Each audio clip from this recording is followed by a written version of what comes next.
Welcome dear rockets. तो कैसे हैं आप सभी। आज हम देखने वाले हैं ये मूवी। दोस्तों कुछ मूवी का इंट्रो नहीं दिया जाता वरना मजा खराब हो जाता है। तो चलिए सीधे कहानी में चलते हैं। तो मूवी की शुरुआत में हम लक्ष्मण और मीना नाम के कपल को देखते हैं। लक्ष्मण की बात की जाए तो बड़ा ही बेकार किस्म का आदमी है। बीटेक किया हुआ है लेकिन कोई नौकरी नहीं करता। हाँ, ऐसा नहीं है कि उसको नौकरी नहीं मिल रही, नौकरी उसे मिली, लेकिन नशे वगैरह के चक्करों में उसने नौकरी छोड़ दी और अब पूरी तरह से घर पर खाली बैठा हुआ है। बेचारी मीना ही थोड़ा बहुत काम कर लेती है और उसी से घर चल रहा है। दोस्तों वो दूसरों के घरों में जाकर भी खाना वगैरह बनाती है ताकि अपने बच्चे राजू को अच्छी जिंदगी दे पाए। लेकिन लक्ष्मण उसके कमाए हुए पैसों को भी दोस्तों नशे में उड़ा देता है। अब ऐसे ही एक दिन की बात है कि मीना चावल खरीदने के लिए कुछ पैसे सिलेंडर के नीचे छुपा कर रख देती है, लेकिन ये लक्ष्मण उन पैसों को भी चुरा लेता है ताकि उससे शराब पी ले। वो खुद तो पीता ही है, अपने दोस्तों को भी पिलाता है। और दोस्तों लक्ष्मण वैसे अभी एक रियल एस्टेट एजेंट के यहाँ काम करता है। साल भर में एक क्लाइंट मिला तो ठीक, वरना वो भी नहीं। यही घर बैठने वाला काम करके वो मीना का मुंह बंद करवा देता है कि वो नल्ला आदमी नहीं है, कुछ तो कर रहा है। देखा दोस्तों,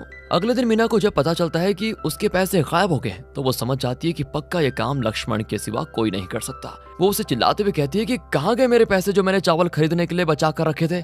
वो पैसे नहीं मिले तो हम खाएंगे क्या। लक्ष्मण मीना को ही थप्पड़ मारते हुए कह देता है कि तुम्हारी इतनी हिम्मत कि अपने पति पर चोरी का इल्जाम लगा रही हो, शर्म नहीं आती तुम्हें। इतना कहते दोस्तों वो गुस्से में घर से चला जाता है। अगले सीन में लक्ष्मण जब चाय की टपरी पर बैठा होता है तब वहाँ पर श्वेता नाम की एक अमीर महिला आती है जो यहाँ पर घर देखने के लिए आई होती है दोस्तों। लेकिन जो एजेंट उसको यहाँ पर लेकर आया था उसे इंग्लिश नहीं आती और श्वेता तो सिर्फ इंग्लिश जानती है, इसलिए उसे एजेंट की कोई बात समझ में नहीं आती और वो घर देखे बगैर ही वहां से चली जाती है। लक्ष्मण दोस्तों उस एजेंट से श्वेता के बारे में पूछता है तो एजेंट बताता है कि इसका पति और इसके बच्चे अमेरिका में रहते हैं और ये हाल फिलहाल पति से झगड़ा करके यहाँ पर आ गई है, इसलिए रहने के लिए घर ढूंढ रही है और कुछ नहीं। ये सुनकर लक्ष्मण के दिमाग में खुराफाती आइडिया आता है कि श्वेता काफी अमीर है, हाल फिलहाल इसका पति से झगड़ा भी हो गया है। मेरी लाइन तो क्लियर लग रही है, मैं श्वेता के करीब जाने की कोशिश करता हूँ। एक बार वो मेरे करीब आ जाए फिर मीना गई बाढ़ में, मैं श्वेता के साथ मस्त जिंदगी बिताऊंगा, पैसा ही पैसा होगा। बताओ दोस्तों, एक पत्नी पहले से मौजूद बेचारी कितनी मेहनत कर रही है और ये लंगूर चला है दूसरी अमीर महिला को पटाने। तो वो एजेंट से कहता है कि एक काम करो, मुझे श्वेता से मिलवा दो और मैं उसको घर दिलवा दूंगा और साथ ही साथ तुझे उस घर खरीदने पर 30% कमीशन भी दूंगा। एजेंट मान जाता है दोस्तों। दूसरी ओर बेचारी मीना डिसाइड करती है कि वो जब अच्छा खाना बना सकती है तो क्यों ना एक इडली डोसे की दुकान खोली जाए ताकि कुछ और पैसे आ जाए। और तब हिसाब जोड़ने पर एक अच्छी दुकान खोलने के लिए टोटल 50,000 का खर्चा आ रहा होता है। लेकिन प्रॉब्लम यह होती है कि 50,000 आएंगे कहाँ से। वो लक्ष्मण को इसके बारे में बताती है। वो कहता है कि ठीक है, मैं कहीं से बंदोबस्त करने की कोशिश करता हूँ। अब लक्ष्मण दोस्तों अपने दोस्त शिवा के पास जाता है और उससे 50,000 की रिक्वेस्ट करता है कि भाई मुझे पैसों की बहुत जरूरत है। एंड शिवा को पता होता है कि लक्ष्मण कैसा इंसान है, इसीलिए पैसे देने से वो साफ मना कर देता है। लेकिन जब उसे पता चलता है ना ये पैसे लक्ष्मण को नहीं बल्कि मीना को चाहिए दुकान खोलने के लिए, तब वो मान जाता है क्योंकि वो मीना को अपनी बहन की तरह मानता है। वो लक्ष्मण से कहता है कि ठीक है, मैं पैसे दे दूंगा और जब मीना की दुकान अच्छे से चलेगी तो मुझे ये पैसे लौटा देना। ये सुनकर लक्ष्मण खुश हो जाता है, लेकिन धोखेबाज लक्ष्मण वो पैसे मीना को ना देते हुए अपने पास रख लेता है दोस्तों। यहाँ तक कि वो मीना को भनक तक नहीं लगने देता कि उसके पास 50,000 रुपए आ गए और उन पैसों में से वो करीब 20,000 के महंगे कपड़े वगैरह खरीद लेता है ताकि श्वेता को ये दिखा सके कि वो भी कितना अमीर है। और अब लक्ष्मण श्वेता के पास आता है और अच्छे अच्छे इलाके में उसको घर दिखाने लग जाता है जहाँ वो और चिकनी चुपड़ी बातें करके श्वेता को फंसाने की भी कोशिश कर रहा होता है, क्योंकि श्वेता तो ऑलरेडी अपने पति से गुस्सा है तो कोई उसको सपोर्ट करने वाला तो चाहिए। तो लक्ष्मण श्वेता को बताता है कि मैं कोई एजेंट नहीं बल्कि एंटरप्रेन्योर हूँ, एजेंट का काम तो बस ऐसे ही मेरे दोस्त के कहने पर करता हूँ। और दोस्तों फिर अपना इंप्रेशन जमाने के लिए साइड में जाकर ना अपने शराबी नशेड़ियों दोस्तों को कॉल करता है। उनसे कहता है कि थोड़ी देर में मुझे कॉल करो। और दोस्तों तब तक लक्ष्मण तुरंत उनके कॉन्टैक्ट को चेंज करके स्टारबक्स और किसी बड़ी कंपनी का नाम लिख देता है ताकि लगे कि ऐसे ऐसे कंपनी के लोग भी लक्ष्मण के कांटेक्ट में हैं। और दोस्तों लक्ष्मण की ये चाल यहाँ पर कामयाबी हो जाती है क्योंकि इन सारी बातों से श्वेता इंप्रेस हो चुकी होती है। वो सीधे लक्ष्मण को अपने घर बुला लेती है जहाँ दोनों काफी ज्यादा शराब पीते हैं। तब श्वेता के पति का वीडियो कॉल आता है उसको। जल्दी वो कॉल उठा लेती है। उसका पति पीछे लक्ष्मण को देखकर पूछता है कि आखिर तू है कौन, इतनी रात गए मेरी पत्नी के घर में क्या कर रहा है, जल्दी घर से निकल। दोस्तों ये सुनकर लक्ष्मण के पसीने छूट जाते हैं और जब श्वेता अपने पति से कहती है चुप हो जाओ, ये लक्ष्मण है मेरा नया दोस्त और मैं इसी के साथ रहती हूँ, तो लक्ष्मण की सारी घबराहट एक पल में खत्म कि जब श्वेता अपने पति को मेरे बारे में ऐसा बता रही है तो इसका साफ मतलब है कि मेरा तीर निशाने पर लग चुका है और अब मेरी लाइफ सेट समझो। दूसरी ओर दोस्तों बेचारी मीना एक नए एरिया में आती है ताकि किराए का ही सही लेकिन एक अच्छा घर ले पाए, क्योंकि जहाँ पर वो अभी रह रहे हैं ना वहाँ पर सिर्फ शराबी नशेड़ी लोग ही रहते हैं। ऐसे माहौल में रहकर राजू को भी बिगड़ने में देरी नहीं लगेगी। तभी दोस्तों राजू की टीचर मीना को फोन करके कह देती है कि 3 दिन हो गए राजू स्कूल नहीं आ रहा, कल आपको उसके साथ आना पड़ेगा स्कूल। ये सुनकर मीना भी घबरा जाती है कि राजू तो डेली टाइम से स्कूल के लिए निकलता है, अगर स्कूल नहीं जाता तो आखिर जाता कहाँ है। फिर राजू के दोस्तों से पूछने पर उसे पता चलता है कि इस एरिया से दूर एक वीरान इलाका है जहाँ सिर्फ शराबी जुआरी लोग ही रहते हैं। वहाँ पर किसने राजू को देखा था, इसीलिए मीना वहाँ जाकर राजू को ढूंढने लग जाती है, जो कुछ वहाँ जुआरियों के साथ दोस्तों जुआ खेल रहा होता है, वो भी स्कूल बंक करके। बताओ यार, इसी चीज का मीना को भी डर था कि कहीं मेरा बेटा बिगड़ ना जाए, इसीलिए दोस्तों वो मार मार कर राजू को घर लेकर आती है और लक्ष्मण को भी इसके बारे में बताती है कि हमें ये एरिया छोड़कर अब जाना ही होगा, मेरी बात सुन लो तुम। लेकिन लक्ष्मण वो तो श्वेता से चैटिंग करने में बिजी होता है, जहाँ श्वेता उसे अपने पास बुला रही होती है क्योंकि उसे अकेलापन महसूस हो रहा था। अब ये पढ़कर लक्ष्मण की तो अलग ही एक्साइटमेंट हो जाती है। वो आधी रात को मीना से बहाना करके चला जाता है कि मुझे कुछ काम है, सुबह तक आ जाऊंगा। लक्ष्मण दोस्तों सीधा श्वेता के पास आता है और अपने पति के बारे में वो लक्ष्मण को बताती भी है कि वो मुझे काफी ज्यादा कंट्रोल करके रखते हैं, पार्टीज वगैरह करने नहीं देते। लक्ष्मण कहता है कि अरे ऐसा ही तो मेरा भी हाल है, मेरे घर वालों ने जबरदस्ती गाँव की किसी लड़की से मेरी शादी करा दी, सारा दिन मुझे फोन कर करके परेशान कर देती है, अब मैं तो उसको डाइवोर्स देने की सोच रहा हूँ। श्वेता कहती है क्या सच कह रहे हो तुम, मैं भी यही सोच रही थी। फिर क्या था दोस्तों,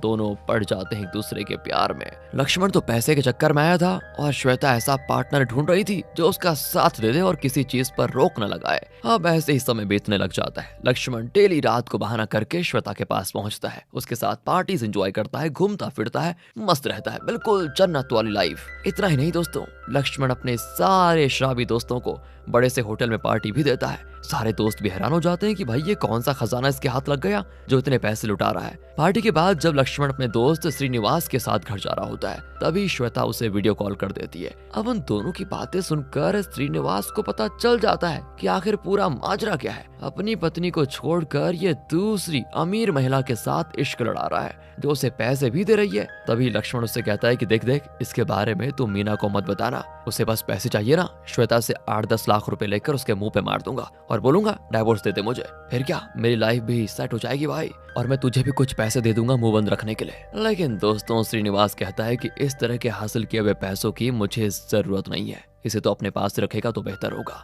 अगले सीन में मीना लक्ष्मण के पास आकर उसको बहुत चिल्लाती है और मारते हुए कहती है कि आखिर कहाँ कमी रह गई थी मुझ में जो तुमने मुझे धोखा देने के बारे में सोच लिया। मुझे श्रीनिवास ने सब बता दिया है, समझे, कि तुम मुझे छोड़ना चाहते हो उस श्वेता के लिए। बस दोस्तों ये सुनकर लक्ष्मण को बड़ा गुस्सा आ जाता है कि ये श्रीनिवास कभी नहीं सुधरेगा, इसको मना किया था फिर भी इसने सब उगल दिया, इसे तो छोड़ूंगा नहीं मैं। वो पूरे गुस्से के साथ श्रीनिवास के पास जाता है, लेकिन उल्टा श्रीनिवास डंडा दिखाते हुए उससे कहता है कि अगर एक भी शब्द बोला ना तो इसी डंडे से पूरे मोहल्ले के सामने पीट दूंगा। तो जैसे घटिया इंसान से दोस्ती करने से अच्छा है दोस्ती ना रहे। पैसों के खातिर तूने मीना जैसी लड़की को छोड़ने के बारे में सोच कैसे लिया, जो तुझे घर पर बिठाकर 3 वक्त की रोटी खिलाती है, उसको छोड़कर तू ऐसी औरत के साथ जा रहा है जिसने अपना पति छोड़ के रखा हुआ है। तू है तू जैसे मर्द पर, चला जाए यहाँ से। ये सुनकर लक्ष्मण डर जाता है और वहां से चुपचाप अपने घर आने के बाद वो मीना से कहता है कि देखो मैं तुम्हें अच्छे पैसे दूंगा ताकि तुम अच्छी सोसाइटी में रह पाओ, और राजू का ख्याल रखने के लिए भी पैसे भेजता रहूंगा, उसकी टेंशन मत लो,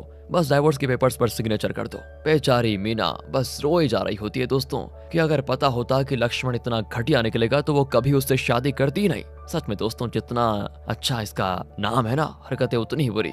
अगले सीन में कुछ लोग लक्ष्मण को अपनी प्रॉपर्टी दिखाने लेकर जाते हैं क्योंकि उन्हें वो बेचना था। वो जगह काफी दूर और वीरान में बनी होती है। वहां लाने के बाद एक बंदा लक्ष्मण पर थप्पड़ों की बारिश करते हुए कहता है, तुझे पता भी है मैं कौन हूँ? मैं श्वेता का भाई हूँ। मेरे जीजा ने मुझे फोन करके सब बता दिया है कि तू मेरी बहन को बहलाने की कोशिश कर रहा है ताकि उसके पैसे से मजे ले पाए। बेटा अब तुझे औकात दिखाने का टाइम आ गया है। गटर में रहने वाला कीड़ा महलों में रहने के सपने देखेगा हैं? इतना कहकर उस बंदे के सारे दोस्त लक्ष्मण पर टूट पड़ते हैं और और दरवाजा बंद करके उसको इतना मारते हैं कि क्या बताएं। उसकी पूरी हालत खराब। और रात भर मारने के बाद अगली सुबह सिर्फ अंडरवियर में उसको गाड़ी के बाहर फेंक कर कहते हैं, आइंदा मेरी बहन के पास भी दिखाना तो हड्डियां तोड़ दूंगा। तभी दोस्तों श्वेता भी लक्ष्मण को मारने वाला वीडियो उसे ही भेजकर कहती है कि तुम्हारी सच्चाई मेरे भाई ने मुझे बता दी। वो तो अच्छा हुआ सही टाइम पर मैं संभल गई, वरना आगे पता नहीं क्या क्या हो जाता। इस बार छोड़ रही हूँ, अगली बार किसी के साथ ऐसा करने की कोशिश की तो जिंदगी भर सलाखों के पीछे रहोगे। बस दोस्तों, अब इससे लक्ष्मण को लगता है सदमा, क्योंकि श्वेता के बारे में जानने के बाद मीना घर छोड़कर अपनी माँ के पास चली गई थी। पैसों के लालच में मीना भी गई और श्वेता की तो बात ही छोड़ दो। अब मीना को वापस लाने के लिए लक्ष्मण अपने माता पिता को लेकर उसके घर जाता है ताकि मामला शांत हो सके। लेकिन मीना के घर वाले कहते हैं बस बहुत हो गया, शादी से पहले आपने कहा था कि आपका बेटा 50,000 कमाता है, उसके बदले हमने दहेज में 7 लाख रुपए दिए थे, लेकिन शादी के बाद पता चला कि वो नल्ला है। बेटी की इज्जत की खातिर हमने ये सहन कर लिया था, लेकिन अब तो हद पार हो चुकी है। ये मेरी बेटी को छोड़कर दूसरी महिला से शादी करना चाहता था ना, ऐसे इंसान के पास हम अपनी बेटी को दोबारा कभी नहीं भेजेंगे। मीना भी कह देती है दोस्तों कि इस आदमी ने मेरा भरोसा तोड़ा है, एक बार भरोसा टूट जाए दोबारा नहीं जुड़ता, इसीलिए मैं इसके साथ कभी नहीं जाऊंगी। ये सुनकर तो लक्ष्मण वहीं पर मीना पर चिल्लाने लग जाता है और उसको मारने तक की कोशिश करता है कि तुम्हारी हिम्मत कैसे भी मुझे ये बोलने की। लेकिन मीना के घर वाले लक्ष्मण और उसके माता पिता को बेइज्जत करके वहां से भगा देते हैं और अब मीना अपने ही घर में रहना शुरू कर देती है दोस्तों। लेकिन शादीशुदा बेटी के घर में रहने से माँ बाप को परेशानी तो होगी, और मीना की भाभी उसे उल्टा ताना मारना शुरू कर देती है कि अपना घर छोड़कर भाग आई। अब डेली के ताने सुनकर मीना को भी लगता है कि मैं पराई हो चुकी हूँ, यहाँ रहना मेरा ठीक नहीं है। इसलिए बेचारी दोबारा राजू को लेकर उसी शैतान लक्ष्मण के पास जाने पर मजबूर हो जाती है। और उसको वापस देखकर अब लक्ष्मण थोड़ा खुश होता है और वादा करता है कि मैं खुद को सुधारने की कोशिश करूंगा। मीना दोस्तों जहाँ पर खाना पकाया करती थी, उस घर का मालिक बशीर और उसकी पत्नी दोनों 50,000 मीना को देते हैं ताकि वो इडली डोसा की दुकान खोल पाए। उन्हें पता होता है कि मीना कितनी परेशानी से गुजर रही है, वो उसे भी अपनी बेटी की तरह मानते हैं। हाँ, ये देखकर मीना की खुशी का ठिकाना नहीं होता कि चलो कोई तो है इस दुख में मेरे साथ, और वो अपनी दुकान खोल लेती है। तो वहीं लक्ष्मण अपने दोस्त से बात करके कॉल सेंटर में जॉब पर लग जाता है, जहाँ से उसको 15,000 महीने मिलते हैं। अब मीना उससे बात तो नहीं करती, इसलिए वो बस अपनी सैलरी वाला एनवलप मीना के सोते टाइम उसके सर के पास रखकर चला जाता है। सुबह से शाम तक वो कॉल सेंटर में काम करता है और वहां से आने के बाद वो मीना की दुकान पर हाथ भी बटाता। उसको देखकर तो ऐसा लग रहा है दोस्तों कि बंदे के अंदर कुछ तो सुधार आ गया है, लेकिन ये सुधार कब तक रहेगा वो तो हमें अभी पता चल जाएगा। अगले सीन में लक्ष्मण का एचआर उसे फोन करता है, जो फोन मीना उठाती है। एचआर बताता है कि पिछले 1 हफ्ते से लक्ष्मण काम पर नहीं आ रहा, इसलिए उसको जॉब से निकाल दिया गया है। ये सुनकर मीना हैरान कि लक्ष्मण तो डेली काम पर जाता है, लेकिन फिर वहां से कॉल आया, ये क्या है? कहीं ये दोबारा वापस उसी लाइन पे तो नहीं चला गया जिस लाइन पर पहले था? अब ये जानकर दोस्तों मीना उससे कहती है, मुझे माफ करना, शायद मैं ही बेवकूफ थी जो तुम पर फिर से भरोसा करने लगी, लेकिन अब मुझे मेरी गलती का एहसास हो चुका है। इसके बाद वो दुकान पर चली जाती है। तभी वहां पर शिवा आकर कहता है कि अब दुकान अच्छी चल रही है, फिर मेरे 50,000 कब दोगी? है 50,000? मीना दोस्तों हैरान कि शिवा से 50,000 कब लिए मैंने, और तब उसे पता चलता है कि लक्ष्मण ने उसके नाम से शिवा से 50,000 उधार लिए थे और सारे पैसे श्वेता पर उड़ा दिए। बस दोस्तों, ये सुनकर वो उसका कॉलर पकड़ते हुए कहती है, आखिर इतने घटिया इंसान कैसे हो सकते हो तुम? बशीर अंकल के 50,000 पहले से मेरे ऊपर उधार है, और अब शिवा के 50,000 कहाँ से लाऊंगी? लक्ष्मण को गुस्सा आता है कि इस मीना ने सबके सामने मेरा कॉलर कैसे पकड़ दिया। वो वहीं पर उसको मारने लगता है, लेकिन वहां से गुजर रहे लोग उसको रोक देते हैं। और अब रात को लक्ष्मण घर का दरवाजा बंद करके मीना को बहुत ज्यादा मारता है दोस्तों कि तू औकात से बाहर जा रही है, आज तुझे जिंदा नहीं छोड़ूंगा। 2-4 पैसे क्या कमाने लग गई, पति की इज्जत करना भूल गई है? इतना कहते हुए वो बेचारी मीना को बहुत मारता है, मार मार कर मीना की हालत खराब कर देता है। लेकिन दोस्तों, अब मीना के सब्र का बांध टूट चुका था। वो भी लक्ष्मण को जो सामान दिखाई देता है वो मारते हुए कहती है, बहुत सह लिया मैंने, अब और नहीं, तेरे जैसे पति होने से अच्छा है कि पति ना हो। जिसके बाद दोस्तों आस पड़ोस के लोग आकर उनका झगड़ा रुकवा देते हैं। मीना ने अब डिसाइड कर लिया होता है कि वो राजू को लेकर नए शहर चले जाएगी, अकेले मेहनत करके राजू को एक अच्छी जिंदगी देगी, इसलिए अगली सुबह वो नए शहर के लिए निकल जाती है। इसके बाद 1 साल का सीन दिखाया जाता है, जहां भगवान की दया से मीना ने नए शहर में इडली डोसा की दुकान खोली थी। उसकी खूब तरक्की भी हुई दोस्तों, और अब वो एक अच्छी सोसाइटी में रहती है। साथ ही साथ वो राजू को भी अच्छे स्कूल में पढ़ाती है, जहाँ के बच्चे बहुत ही अच्छे हैं, और वो राजू को गलत रास्ते पर नहीं लेकर जाएंगे, इसकी भी श्योरिटी है। लेकिन लक्ष्मण अभी भी उसी पुराने घर में पड़ा हुआ है। उसकी हरकतें दोस्तों आज भी वैसी है, सच कहते हैं दोस्तों, घटिया इंसान कभी नहीं बदल सकता। एक बार भरोसा इंसान का टूट जाए तो दोबारा भरोसा करने की गलती कभी ना करे, क्योंकि धोखेबाज इंसान की फितरत कभी नहीं बदलती। इसलिए दोस्तों, आप लोग कभी किसी का भरोसा मत तोड़ना, क्योंकि पता नहीं आगे चलकर वो इंसान कभी आप पर दोबारा भरोसा करे या ना करे। इसी सीन के साथ ये मूवी यहाँ पर खत्म होती है। बाकी अगर आपको वीडियो अच्छी लगी हो तो लाइक कर दें, चैनल को सब्सक्राइब। मिलते हैं आपसे अगली वीडियो में। ध्यान रखिए अपना, बहुत जरूरी है। Thanks for watching.